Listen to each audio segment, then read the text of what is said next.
we are. We're going to have a little driving thoughts again.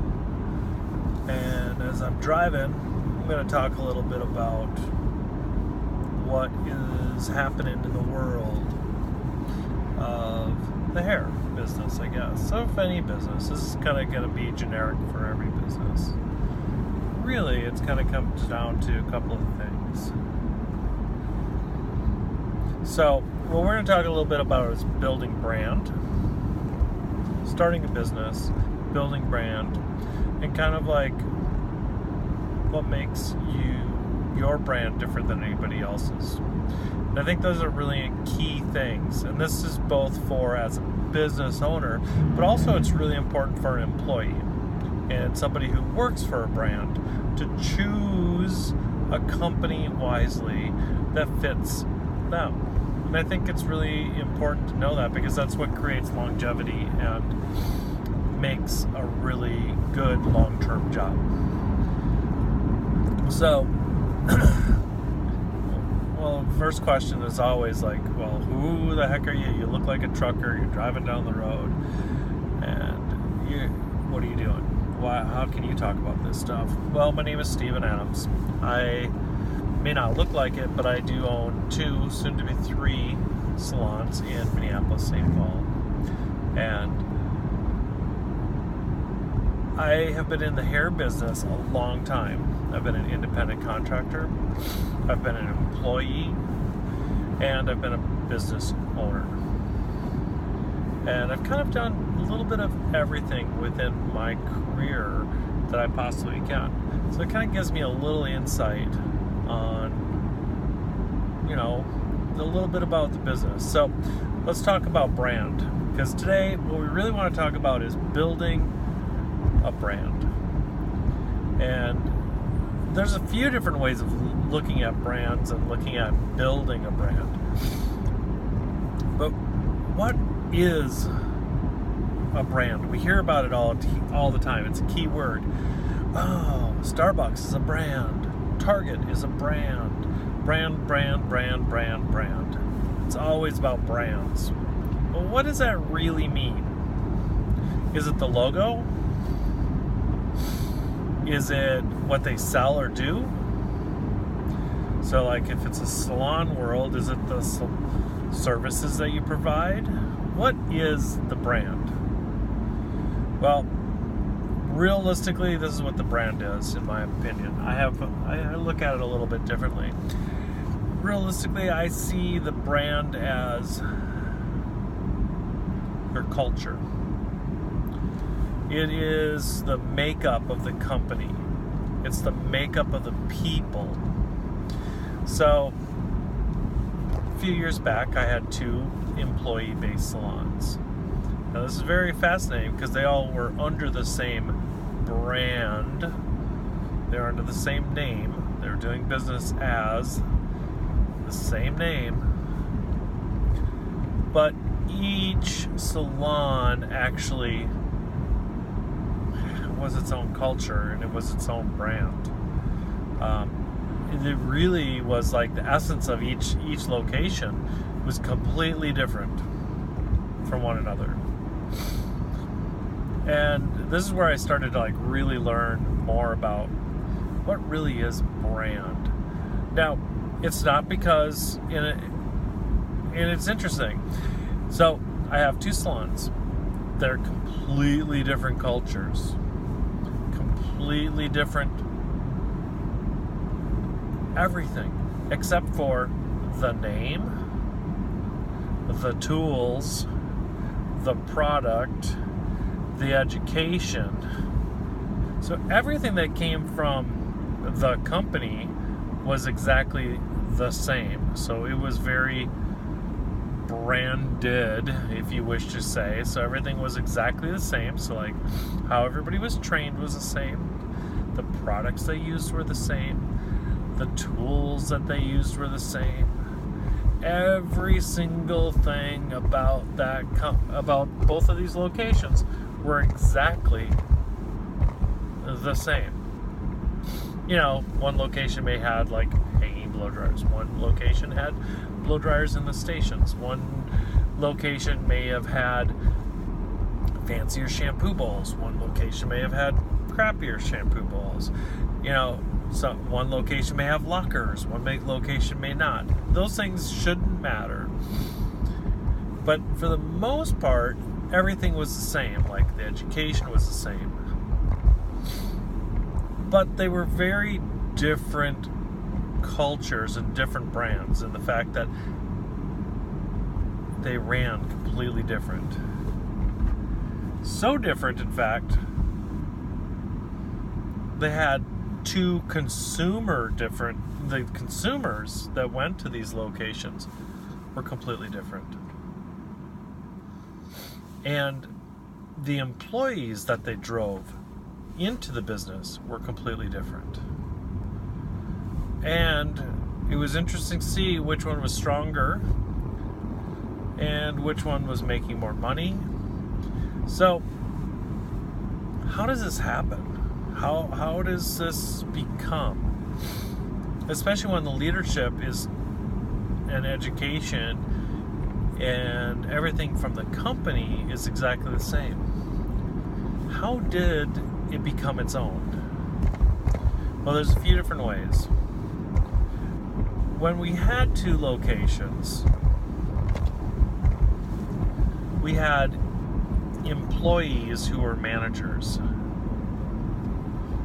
And we encourage, because part of our culture that we want to produce as a salon owner, what I want to be able to produce is individuals, not robots. That's important to understand. I want individuals, not robots. And what that means is I want people to be themselves, but have a common goal.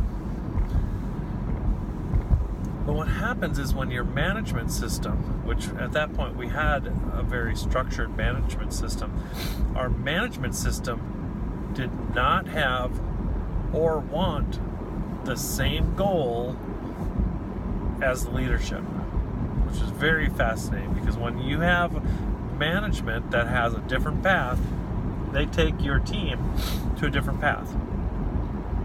The other path that we had, and this came from every different level, was one of our locations was known to, this is a great place to train and leave. You'll make more money somewhere else. It's a good place to get your education, good place to get your solid beginning, but it's a great place to leave because you'll make more money somewhere else. Now, these are some of the key things that feedback that we received from many surveys and talking to people, and it's fascinating to me because we were getting all this from our managers. We were getting it from beauty schools. Like beauty school instructors were telling me the same thing, or telling somebody that exactly what I just said. It's like, wow, really? That's incredible. And so the Minneapolis location really created a culture on its own that you really didn't want to work there more than 5 or 6 years. You would build up clientele and leave. And when you have no strong leadership or like long term, it just creates that culture, and it just becomes a cycle. And it keeps on going and keeps on going. As a business owner, my job was to constantly like hone that down. But the brand of our Minneapolis location really ended up having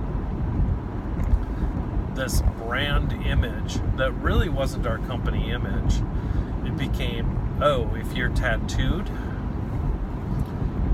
if you didn't quite fit in anywhere else, that's where you go. Build a clientele and then go rent a station. That was the culture. That was the whole thing. If you didn't fit in anywhere else, you go there, we'll accept you, and then don't stay very long. Now, that not only did that build the culture of the company or the brand of the Moxie in Minneapolis, but it also then started to drive, that was the brand of the customer that was attracted to it. this is the interesting thing. So we started to create this young, urban, not loyal employee base and young, urban, not loyal customer base. Very fascinating when you start looking at that. Whereas our other location, the second location in St. Paul, worked a little bit differently. A lot of the core group, there was like 4 or 5 of them. And most of them I brought right out of school, trained them, and they stayed with us, and they grew, and they elevated, and they just kept growing. Most of them have been with us almost going on 13 years now. They became a core. But what was great about that core is many of those people in that core really started listening over the years and to my coaching. They wanted to be individuals, and they are totally individuals, but they wanted the education, and they were hungry for more. They wanted to keep learning and growing. And so what we ended up with is we have a great solid, there's like 3 people, 4 people still that are there. They've been there a long time. And they're so driven to improve and to grow and to get better. And they like service dollars keep increasing and increasing and increasing. And they're striving to become better. Versus the whole idea of wanting to leave. They aren't even, there might be a couple that will here and there think about it, but realistically, the culture there is this is a place to learn, to grow, and you can make a great living. So that's like the core of it. It's a good place to learn, to grow, and make a great living. So you can see the 2 different brands. Good place to learn, grow, and leave. Grow, make a great living. In the long run, which salon do you think lasted? Which salon ended up succeeding? Now, the interesting thing about the one in St. Paul, talk about clients. A little more stability.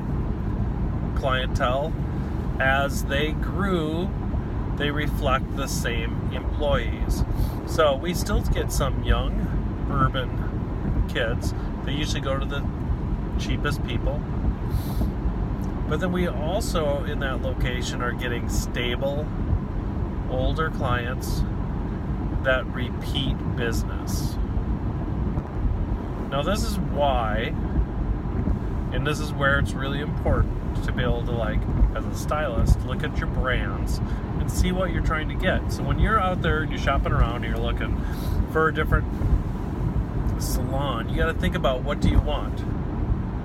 Because everybody comes in and they're like, I want to do something fun. So they think going to a young, youthful salon is always the best, where they may be like, oh, I don't want to work on old people.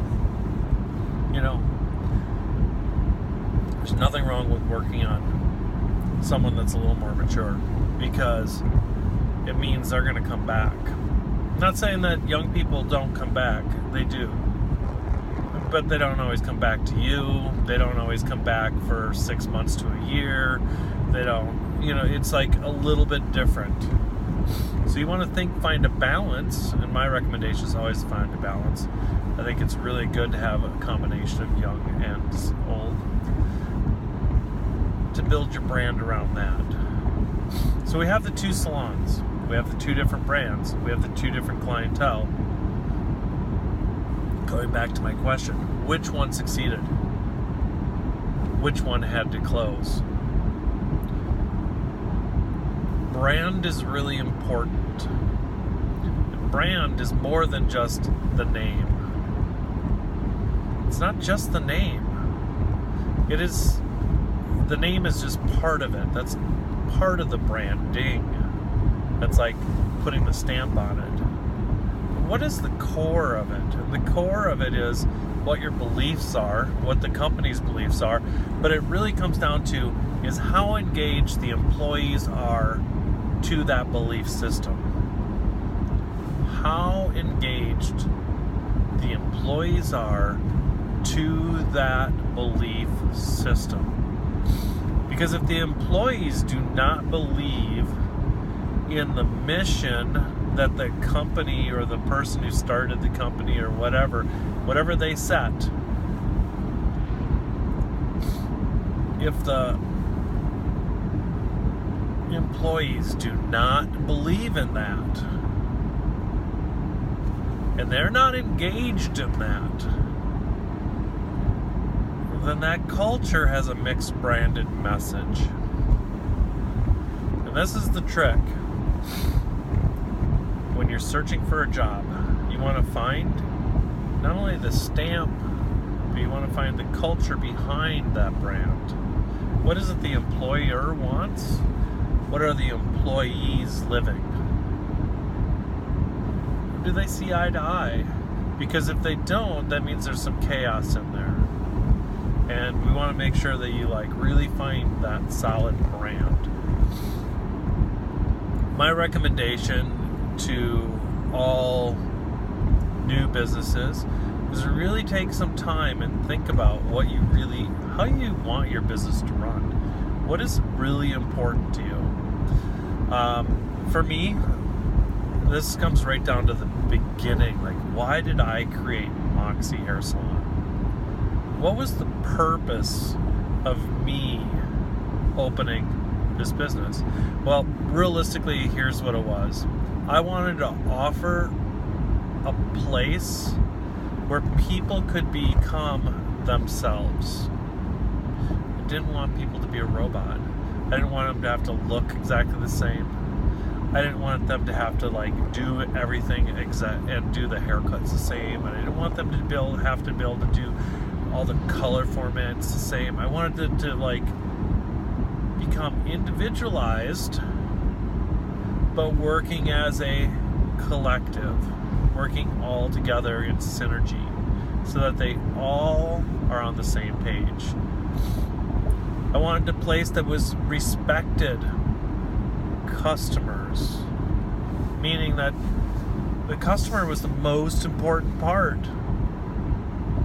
So if the minute a client walks into the door, a customer opens the door, everyone turns and greets them. Everyone talks to them. Everyone goes out of their way, whether they are seeing that client themselves or whether they aren't. That is the important part, because I think that's a huge part of customer service. So I wanted people to be individuals. I wanted people to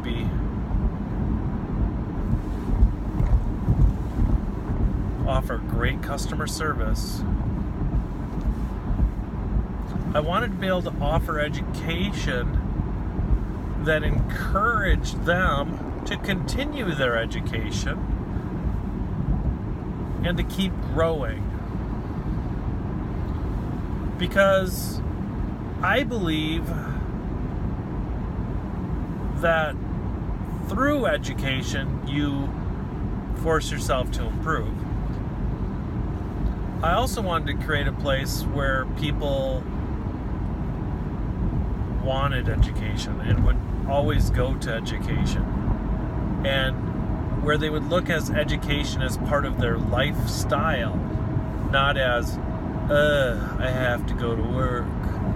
I want to be able to create this education bound business where everyone just not only just wanted education, but believed in education, and not just product brand education, but education from anywhere and everywhere. I think those are important things. And then fourthly, the other core value that I have is I really, really, really, really wanted to make sure that wherever I am working and my business and my brand is about one other thing: community. Being committed to working in a team environment, being committed to the community, meaning understanding that if you don't support the community that your business is in, you got to understand that that community is not going to support you. And I truly believe that the only way that you can grow a business is to be involved on a community level. Whether it's doing good deeds, whether it's donating money, whether it's donating services, product, whatever it might be, but you gotta be involved in your community. You gotta know every business up and down the street. You gotta know the salon owners. You gotta know the other business owners. You gotta know everybody. And by knowing everybody, you become stronger. These are some of our core values. So we'll just go through them again. Individuals. Wanted everybody to be an individual. I wanted everybody to get educated. I wanted everybody to have a common goal. I wanted to have a high respect level for customer service. And I really wanted to make sure there was community involvement. Now there's a couple more, because I think there's two really important things, super important things that sometimes get lost. One, family. Family is a really important thing. I have children. My kids actually grew up in the salon. There's many times I didn't have babysitters and I had to bring them in to work.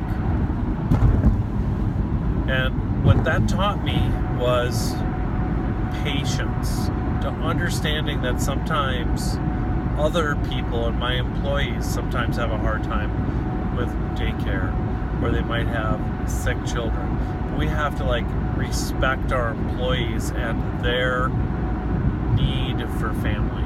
And I think that's important. But of course there has to be rules, because sometimes some people will just be it's gotta be you and family for everything. But it's finding that balance of family is really important. Another really important one, honesty. Being straightforward and honest. Sometimes it hurts. It's not always my favorite to be you know what? You kind of sucked at that. I really hate saying shit like that, but sometimes you got to. Really, really be honest. All the time. And honesty has to not just come from the company, but it also has to come from the employees. This is the stuff that I look for in an employee. It's hard to tell in an interview if you're going to be honest or not, to be perfectly honest. I have no idea. But it's that's what I'm searching for. I'm searching for the core. Are you honest?